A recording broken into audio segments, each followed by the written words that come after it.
A continuación, Quito con Marjorie.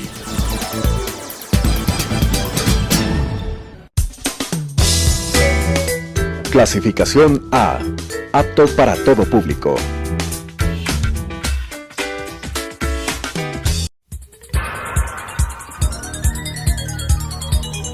Las opiniones vertidas en este espacio por la producción y dirección del programa son de exclusiva responsabilidad de sus autores y de quienes intervienen en ellos.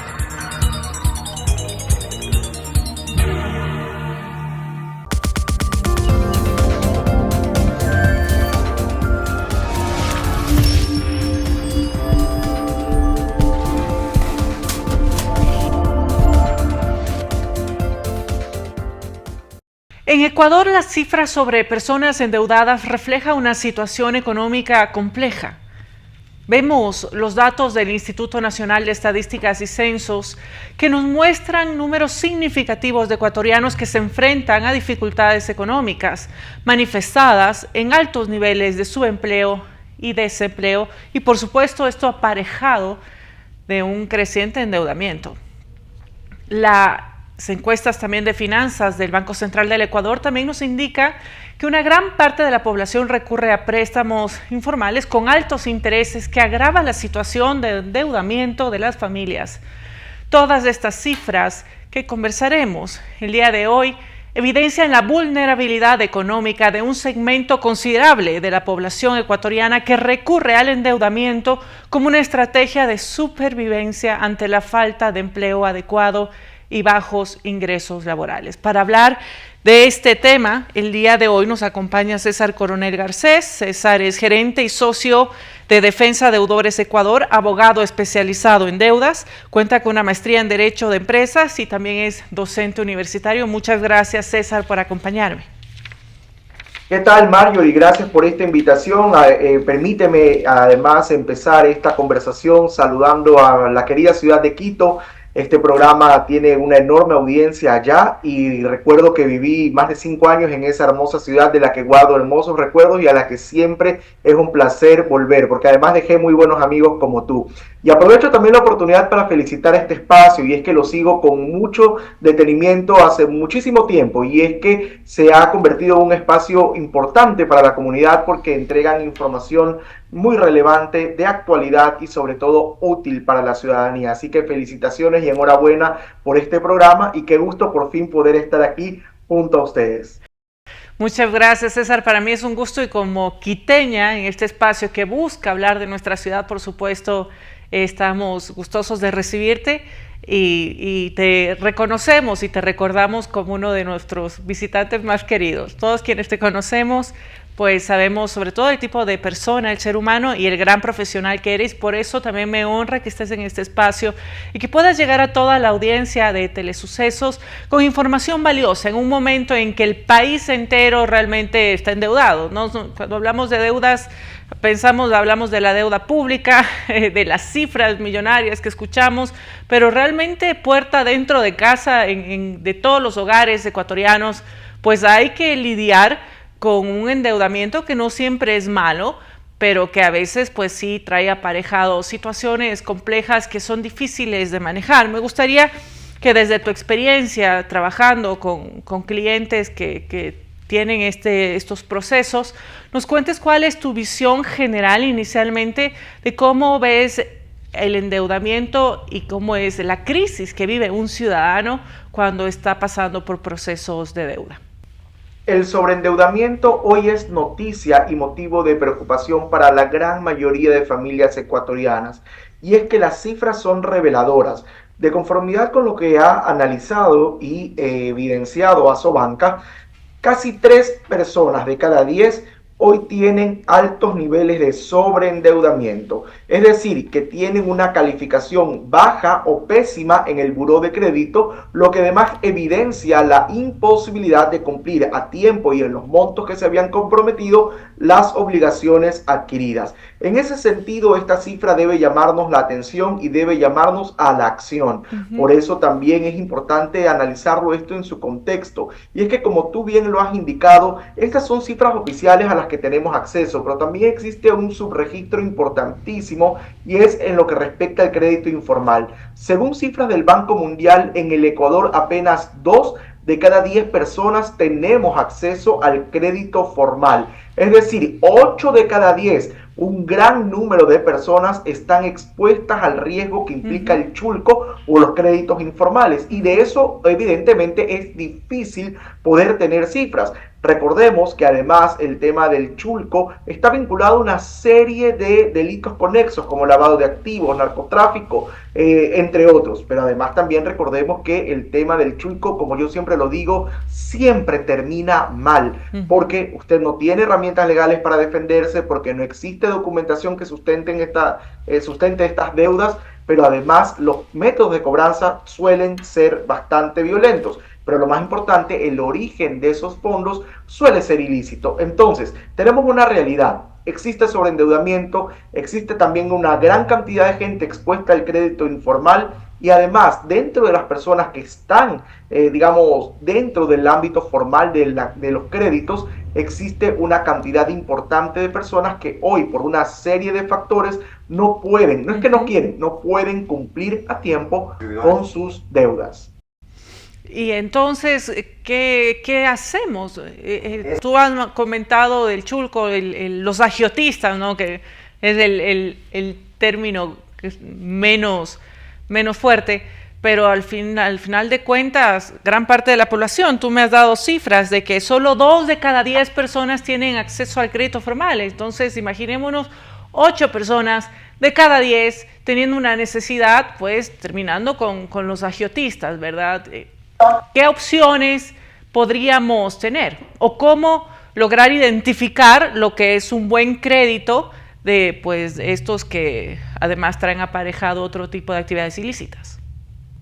El endeudamiento no es malo, y tú ya lo habías dicho a la introducción de esta conversación, siempre y cuando esté ligado a una planificación y, como decían nuestras abuelitas, arroparnos hasta donde nos da la colcha. Ahora bien, en lo que respecta al endeudamiento, bueno, es importante mencionar que nosotros sugerimos que el endeudamiento se utilice únicamente para la compra de bienes o servicios de larga duración, o también la adquisición de bienes que podrían servir de inversión. Por ejemplo, si usted se compra mañana, aquí en la costa es muy común que la gente compre una pequeña congeladora para hacer bolos y venderlos por la ventana de la casa, o hacer hielo, vender colas, qué sé yo. Ese tipo de endeudamiento es positivo porque permite a la persona un retorno a nivel de inversión. O, decía yo, el endeudamiento a largo plazo. El endeudamiento no se debe utilizar bajo ninguna circunstancia para bienes o servicios de consumo inmediato. Por ejemplo, una salida al cine, una cena, este tipo de cosas. Además, otro error muy común que cometemos es que aceptamos créditos, tarjetas, préstamos que no necesitamos, o peor aún, que no estamos en capacidad de cumplir o de pagar. Por lo tanto, esto debe responder a una planificación responsable. Es decir, necesitamos, y este es un ejercicio que no solamente hay que hacer el 1 de enero, sino de manera permanente, sobre todo cuando factores externos contribuyen a que nuestra capacidad económica mejore o se vea empeorada. ¿A qué me refiero con pasar a limpio nuestras cuentas? Tener claro cuáles son nuestros ingresos. No lo que yo creo que voy a tener como ingresos, no lo que aspiro a ganar, no. La realidad, qué dice su rol de pago, qué es lo que dice su facturación mensual.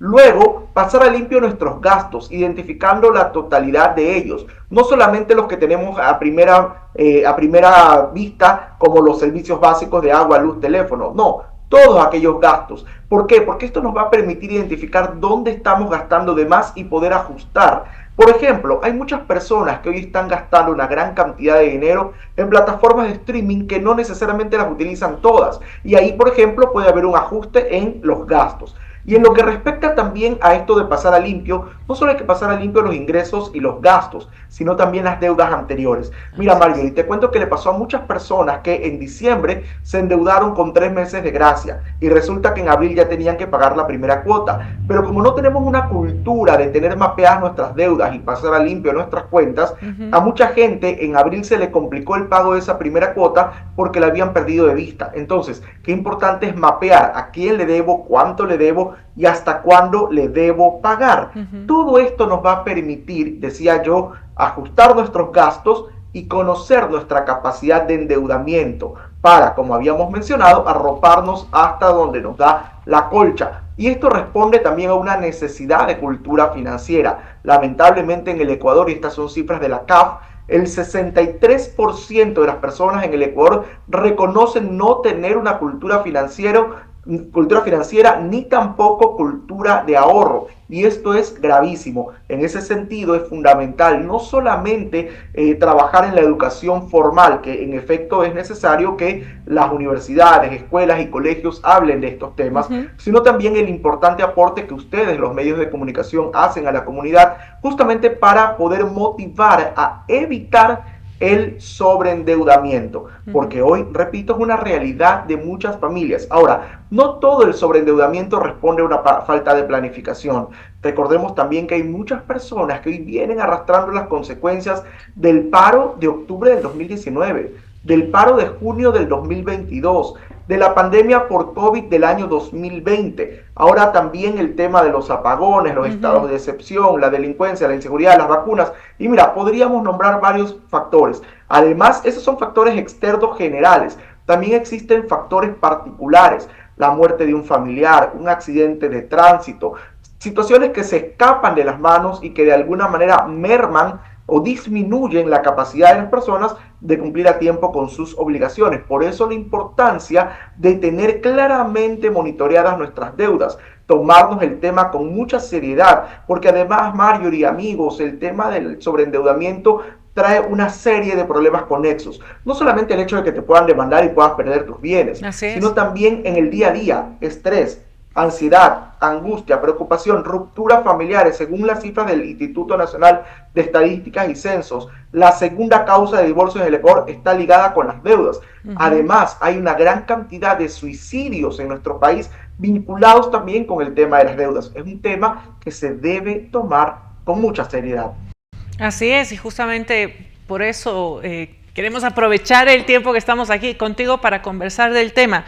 Uno de los temas que más nos preocupa tener claro, que deberíamos tener claro, es lo relacionado con la prescripción de las deudas.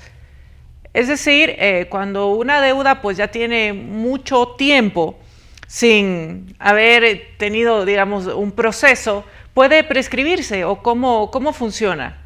¿Qué dice la ley? Muchas gracias por esa pregunta y me permite aclarar algunos mitos que hay alrededor del tema de la prescripción. Mucha gente dice, es que escuché en la televisión o en TikTok que luego de 10 años una deuda prescribe y por lo tanto desaparece, y no es tan real. Si bien es cierto, la ley ha previsto que para el caso de las deudas públicas son 5 años los que hay que esperar para que opere la prescripción junto a otros requisitos. En el caso de las deudas privadas, 10 años. También es cierto que la prescripción no opera de manera automática por el solo paso del tiempo. La prescripción debe ser alegada por la persona que va a ser beneficiada de esta. Pero vamos un poquito más atrás. ¿Qué es la prescripción? La prescripción es el derecho que tiene la persona deudora, que cuando ha transcurrido cierta cantidad de tiempo y se cumplen los requisitos previstos en la ley, puede solicitar la eliminación de esta deuda. Ahora, ¿toda deuda prescribe? Casi todas. ¿Cuáles no? Las deudas vinculadas con pensiones alimenticias, porque existe una protección especial para niños, niñas y adolescentes. ¿A qué derecho está ligado el tema de la prescripción? A la seguridad jurídica, porque la seguridad jurídica es clara respecto a que ninguna deuda puede estar abierta por la eternidad de los tiempos. El acreedor tiene un tiempo previsto en la ley para ejercer las acciones a las que tiene derecho en contra del deudor. Si en ese tiempo no lo hizo, se activa el derecho en cambio de la persona deudora para poder, junto a los otros requisitos, solicitar la prescripción. ¿Cuáles son esos requisitos? Primero, el paso del tiempo, sin duda, 5 años para las deudas públicas, 10 años para las deudas privadas. Pero también es importante que durante ese tiempo usted no haya pagado ni realizado un convenio de pagos, porque los pagos también interrumpen la prescripción. Y otra cosa importantísima, que durante ese periodo de tiempo, 5 años para las públicas, 10 años para las privadas, usted no haya sido notificado en legal y debida forma con una coactiva si se trata de una deuda del Estado o con una demanda judicial si se trata de una deuda en el ámbito privado. Cumplidos los requisitos, es decir, el tiempo, no haber pagado y que no ha sido usted citado en legal y debida forma porque la citación interrumpe la prescripción, usted cumple con los requisitos para solicitar la prescripción ante la autoridad competente. Ahora bien, ¿cuál es la autoridad competente? La regla general es que son los jueces civiles, sobre todo en lo que respecta a las deudas de carácter privado. Pero en lo que respecta al Estado, existe la jurisdicción contencioso-administrativa, ante la cual se debe solicitar la prescripción. Pero ¿qué pasa? Que también existe, y en buena hora, que algunas instituciones del Estado han comprendido la necesidad de establecer un trámite administrativo para la prescripción de deudas, para que la gente no tenga que ir ante un juez, que es un proceso largo, costoso, demorado, cuando en realidad se puede muy bien hacer ante la misma entidad administradora. Es decir, por ejemplo, el Servicio de Rentas Internas, SRI, el Servicio Nacional de Aduanas, SENAE, algunos municipios, incluso la Comisión de Tránsito del Ecuador, la CNT, más allá de que no lo aplican en su totalidad, son entidades del Estado que han previsto reglamentación interna para poder atender en sede administrativa el tema de la prescripción y eliminar estas deudas sin tener que ir ante un juez. Pero en todos los demás casos es necesario acudir ante la autoridad judicial para que sea la autoridad judicial la que declare la prescripción de la deuda, que implica 3 cosas: la declaratoria de prescripción como tal, la eliminación de la deuda de cualquier registro y, no menos importante, la rehabilitación de la persona deudora. César, nos hablaste de la coactiva. ¿Pueden retenerse fondos de cuentas como consecuencia de un proceso de coactiva? Sí, aunque no me resulta del todo simpática esa norma, es lo que está en la ley. Lamentablemente en nuestra legislación se ha dado el privilegio al Estado para el cobro de sus deudas mediante la coactiva. Y aquí es importante hacer una aclaración, Marjorie, porque hay mucha gente que se endeudó con un televisor en un almacén privado y lo llaman a amenazarlo y le dicen: le vamos a iniciar una coactiva. No, la coactiva es exclusiva del Estado, es decir, empresas públicas, banca pública, instituciones públicas y también aquellas empresas de seguros, cooperativas y bancos que han entrado en liquidación. Son los 4 casos en los que se puede aplicar la coactiva. El resto tiene que acudir la gente, y sobre todo los privados, a la jurisdicción ordinaria judicial a nivel privado. Ahora bien, en lo que respecta a la coactiva, una de las potestades que tiene el Estado es que en la primera actuación se pueden ordenar medidas cautelares, entre ellas la retención de fondos en las cuentas. Al respecto es importante aclarar: primero, la retención no implica un bloqueo total a tus cuentas. Si, por ejemplo, tienes una deuda de $500 y en tu cuenta tenías 700, te van a retener los 500. Los otros 200 los puedes usar con total libertad. No implica un bloqueo. Segundo, la retención es solo por el valor de la deuda. Tercero, no pueden retenerte tu sueldo. Si han retenido tu sueldo, tú puedes solicitar a la entidad que ordenó la retención el levantamiento de esa retención, obviamente demostrando de que se trata de una relación laboral en situación de dependencia. Y finalmente, no se pueden tampoco retener los valores de las pensiones de los jubilados. Eso tampoco está permitido, es inconstitucional. Entonces, teniendo claro que existe la retención, también es importante mencionar que la coactiva solo la puede aplicar el Estado, que solo se puede hacer retención por el valor de la deuda y que la retención no aplica un bloqueo general, además de que existen prohibiciones expresas para retener, que no se puede, los sueldos y las pensiones de jubilados. Otro de los temas, César, que sin duda preocupa a muchos de quienes nos están escuchando, es las garantías. ¿Nos pueden denunciar por ser garantes y qué medidas para prever, digamos, algún conflicto en el futuro debemos tomar cuando tomamos la decisión de apoyar a alguien con la garantía en algún proceso de adquisición. En el Ecuador la garantía es por esencia solidaria. Esto significa que, por la característica de la solidaridad, usted, aunque sea, porque mucha gente dice, yo soy solo el garante. Bueno, aunque usted sea solo el garante, usted, al igual que el deudor, en la misma medida responden por la totalidad de la deuda. Incluso me ha pasado con casos de personas que vienen y me dicen, me llegó una notificación de una demanda, pero yo soy solo el garante, que responda el deudor principal. No. ¿Qué pasa si el deudor no contesta? ¿O qué pasa si el deudor no aplica una estrategia correcta? Lo termina arrastrando a usted. Pero lo más grave, el garante responde él con su propio patrimonio y el de su familia. ¿Por qué? Porque al final del día, si usted está casado, también va a ir arrastrando a su cónyuge y obviamente esto también afecta en gran medida el patrimonio de sus hijos. Por lo tanto, es fundamental el tema de la garantía, tener claro que implica solidaridad. Usted responde igual por la deuda, igual puede ser demandado. Y finalmente, recordar que dentro de un proceso de demanda, y esto aplica para todos los procesos de deudas suelen ser cortos en lo que respecta a los plazos. Hay que actuar responsablemente y oportunamente para evitar caer en indefensión o cometer errores como muchas personas a veces dicen, ¿sabe qué, abogado? Prefiero no hacer nada y que las cosas sigan su curso. Y resulta que usted puede perder su carro, puede perder su casa, su dinero en sus cuentas, incluso puede afectar a su cónyuge y su entorno familiar. Por lo tanto, las demandas por deudas es un tema que debe usted tomárselo muy en serio y en calidad de garante más todavía, porque además se trata de una deuda por la que usted en teoría no fue beneficiado. Además hay que recordar una cosa, que puede ser que usted conozca muy bien al deudor principal, sepa que es una persona responsable y esa persona está pagando la deuda. Pero ¿qué pasa si esa deuda no tenía un seguro de desgravamen y el deudor principal fallece? Claro. Usted es responsable de esa deuda en su totalidad. Entonces es importantísimo, primero, saber a quién le entrego la garantía. Segundo, asegurarme de que esa deuda tenga un seguro de desgravamen. Tercero, darle seguimiento permanente al tema de los pagos para evitar luego tener sorpresas. Y cuarto, y no menos importante, conocer las condiciones del crédito, tabla de amortización, tasas de intereses, fechas de pago, etcétera, para poder monitorear de manera cercana. Y aunque pueda sonar un poco molestoso o intenso, Marjorie, yo soy tu garante. Pero si la fecha de pago es hasta el 15, yo te pido por favor que hasta el 13 me envíes el comprobante de que has pagado la transferencia porque quiero estar tranquilo. Eso le va a permitir a usted tener cierta tranquilidad. Claro, la regla general es evitar el tema de la garantía, pero si resulta inevitable, tomar estas precauciones es fundamental. César, ¿y cómo saber si nos han demandado por deudas?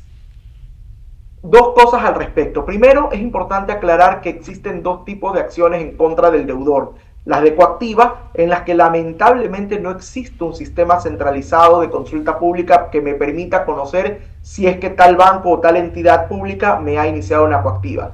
Lamentablemente, en la gran mayoría de casos nos enteramos porque nos retuvieron fondos en las cuentas. Pero en lo que respecta a las demandas de carácter ordinario, sí existe la posibilidad de ingresar a www.funcionjudicial.gov.es. Ahí se habilita el cuadro de consulta de procesos. Usted ingresa sus dos apellidos y sus dos nombres o su número de cédula y automáticamente se despliegan las demandas que usted tenga en su contra. Muy probablemente muchas personas se enteran también de estas demandas porque les llegó una notificación a su domicilio. Y hay personas que también dicen, ¿sabe qué, abogado? No pasa nada porque escuché en TikTok que puedo esperar 30 días. No. Si bien es cierto que en algunos procesos judiciales ordinarios usted tiene 30 días para contestar, ¿qué pasa si se trata de un procedimiento ejecutivo? El tiempo se reduce a solo 15 días. O peor aún, ¿qué pasa si se trata de un proceso de ejecución? El tiempo es solamente de 5 días para presentar oposición. Por lo tanto, apenas le llega a usted una notificación judicial de una demanda por deudas, debe reaccionar de inmediato y buscar asesoría especializada. Porque a veces nos pasa también que consultamos con un amigo abogado o un primo abogado que por bien hacer o por querernos ayudar nos puede llevar a cometer errores. Este es un tema muy especializado y que debe ser atendido con oportunidad y estrategia.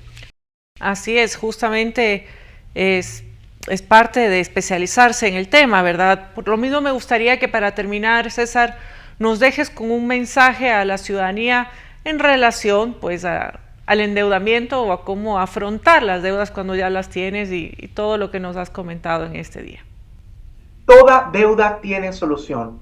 No se desespere, no pierda la esperanza, no pierda la paz, no permita que las deudas destruyan su familia. Recuerde que todas tienen una solución en la ley. Alternativas hay muchas. Si se trata de una deuda nula, se la puede anular porque le falsificaron a usted la firma o le suplantaron la identidad. Si ha transcurrido el tiempo, puede acceder a una prescripción. Si ya lo demandaron, puede incluso negociar dentro de la demanda. Si ya le han declarado la insolvencia, está a tiempo todavía para negociar con el acreedor. Hay muchas alternativas. No desespere. Y por otro lado, busque asesoría experta. Si usted tiene ya un problema de sobreendeudamiento, te cuento, Marjorie, y perdón que abuse del tiempo, somos un estudio jurídico especializado en defensa de deudores con más de 25 años de experiencia en Chile, solo trabajando en deudas. Defendemos a personas y empresas con problemas de sobreendeudamiento, y como un servicio a la comunidad hemos habilitado una línea totalmente gratuita para que desde cualquier rincón del Ecuador nos puedan llamar y hacer su consulta sobre esta materia. 1-800-DEUDAS. Repito, 1-800-DEUDAS, y además a través de las redes sociales, @defensadeudoresS y @abogado César Coronel, estamos todos los días compartiendo consejos útiles, informando sobre los derechos, educación financiera e información que realmente es de mucha utilidad y que les invito no solo a seguirnos, sino también a compartirla, porque puede ser que ese dato, esa información le pueda ser de mucha utilidad para un familiar o un amigo que está hoy desesperado por las deudas. Y no me resta más que agradecerte, Marjorie, por esta oportunidad y que les envío un poco del calorcito de Quito, sé que por estos días, el calorcito de Guayaquil, porque sé que por estos días está haciendo bastante frío en nuestra capital. Así que muchas gracias por esta oportunidad. Muchas gracias a ti, César, por compartir con toda la audiencia de Telesucesos tu conocimiento, y nos quedamos cortos. Me hubiera gustado que podamos conversar sobre insolvencia, sobre cómo bajar deudas, así que desde ya te invito a un próximo espacio. Gracias nuevamente, amigas y amigos. Encantado. Espero que este programa haya sido de su interés, estoy segura que sí, y a nuestro invitado pues también lo esperamos pronto en la capital. Un fuerte abrazo, soy Marjorie Chávez, hasta la próxima semana.